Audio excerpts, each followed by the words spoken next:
Hi everyone! Welcome to the Empath Arcade, another love reading, timeless and general. Take what resonates lang po. Maybe some part of the reading makaresonate kayo, some part of it hindi. Tingnan natin ngayon kung anong love connections, mga aral at gabay sa buhay, pag-ibig ang nais iparating sa atin ng ating spirit guide, sisilbing gabay para sa lahat, mga lessons to learn, and iba pang mga mensahe. Especially when it comes to relationship, to love life. Yan.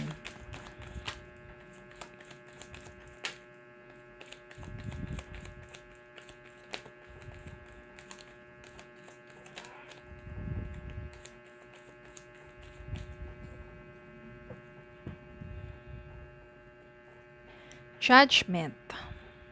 So, yan. Judgment. Hangman. Nine of Pentacles. Justice. Seven of Wands. Five of Wands. Five of Swords. Bottom of the deck. Tower. Naku, medyo mabigat ang mga enerhiya dito Mapa tayo. Dalawa pang messages. Spirit guide. One more. Okay. Hindi lang siya one more. Ang dami. So, naging apat pa. Two of Pentacles. Ten of Cups. Devil. Queen of Cups. Natin. Yan. Medyo mabibigat ang ibang mga enerhiya dito katulad na ng Five of Swords, Devil, Tower, Five of Wands dito. No, somehow parang ang nangyari dito sobrang gulo ng relasyon ninyo, ng person mo. Wala nang kaayusan pa. At sobrang nahihirapan ka dahil parang feeling mo nakatali ka na lang sa ganong klaseng relasyon. Napaka-toxic ng taong to. At feeling ko dito, hindi lang to emotional. May kinalaman din ito sa salapi at sa pananakit physically. Napakahirap kapag ka ganun ang kasama mong tao. No, parang nasasakal ka na sa relasyon na yon, wala kang magawa, lalo na kung nananakit siya physical. Yung kakaselos, tapos pagdating din sa pera, kaya wala, wasak na. Parang hindi na to mabubuo pa. Tung dito sa person na to. Ang maganda dito, hindi maganda yon, okay? Pero ang mangyayari, judgment. Since lumabas si judgment dito, magigising ka sa katotohanan na itong taong to, wala na talagang pagmamalasakit sa'yo.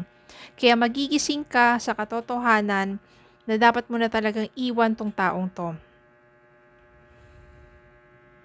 Una kasi, nahihirapan ka hindi ka kumikilos Kahit sobrang sakit na nang nararanasan mo dito sa taong to.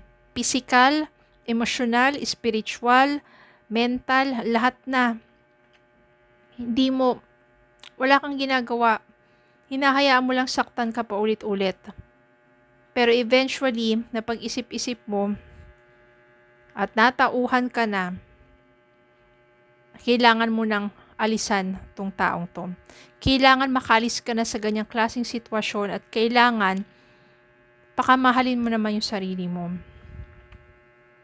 Well, dumating yung time dito na nakaalis ka na sa ganung klaseng sitwasyon. Nine of Pentacles dito, ibig sabihin, naging single ka. Wala ka munang in-entertain na panibagong mga person na pumasok sa buhay mo dahil mas nag-focus ka sa sarili mo. Two of Pentacles dito, nagtrabaho ka, nagpakasipag ka, kaliwat kanan. Maraming opportunity ang dumarating sa'yo at yun ang pinagtuunan mo ng pansin. Nagsumikap ka para sa sarili mo. Kaya yung Nine of Pentacles dito means Although kahit single ka, masaya ka. Dahil malaya ka, masaya ka. Dahil nagagawa mo mga gusto mo, masaya ka at maunlad ang iyong pamumuhay. You are single, but you are happy and you are doing well sa buhay mo. Nakamtan mo yung hustisya. Bakit? Kasi nang nagawa mong makalaya sa ganitong klaseng tao na punong-puno na lang ng sakit ang naranasan mo, you become more stronger at mas pinakamamahal mo yung sarili mo. When you have respect and love with yourself, nandiyan yung self-love, self-care, at kumaganda yung iyong pamumuhay, dahil nalayo ka sa ganong klaseng tao, you will achieve a joyful life.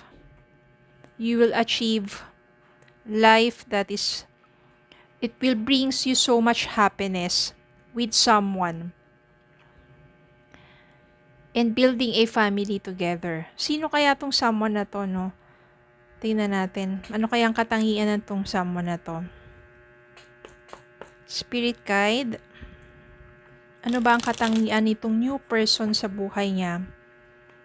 Na after niya makaalis, isang toxic na person, naging single, pero naging maayos kanyang pamumuhay, meron darating na panibagong mamahalin at magbibigay sa kanya ng isang napakasayang relasyon at maaaring mauwi sa pagbubuo ng pamilya. Anong katangian? Sino tong taong to? New person na magmamahal sa kanya at mamahalin niya. At will bring so much joy and happiness. Oh, 9 of Cups. Oh.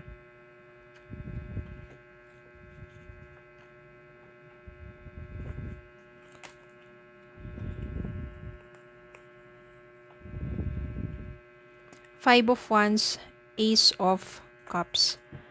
4 of Wands.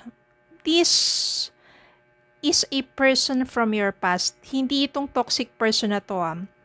Someone pa from your past, maaaring siya ay isang mabuting kaibigan or yung dati pa, yung ex mo pa, even before this toxic person.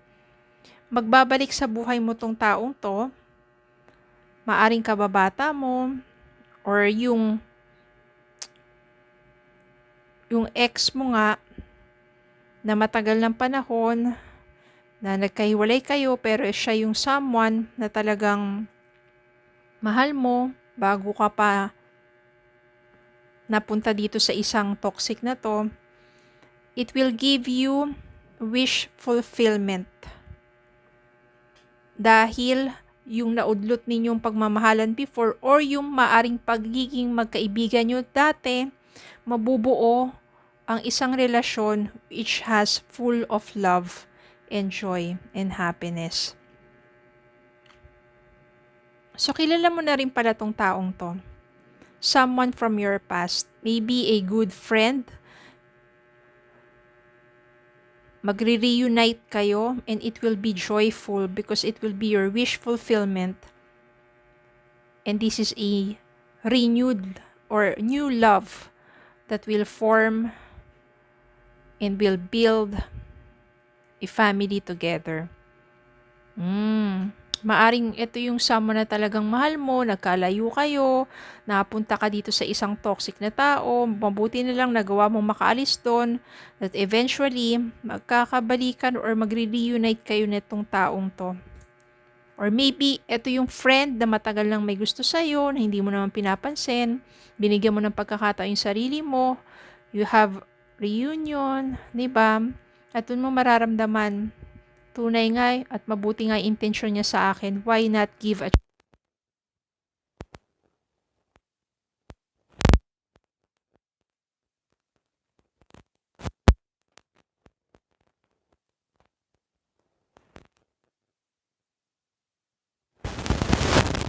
and it will give you so much hope and happiness, joy, love, fulfillment of your heart. Wala naman pong imposible. Magtiwala lang kayo, maniwala lang kayo at patuloy na manalangin. Kaya nyo yan. Especially kung nandiyan kayo sa isang toxic na relasyon. Maniwala kayo. There is something better para sa inyo. Okay, so yun lang po. Maraming salamat po for watching. Please don't forget to like, share, comment, subscribe, follow me on Facebook and TikTok. Have a good day po and God bless.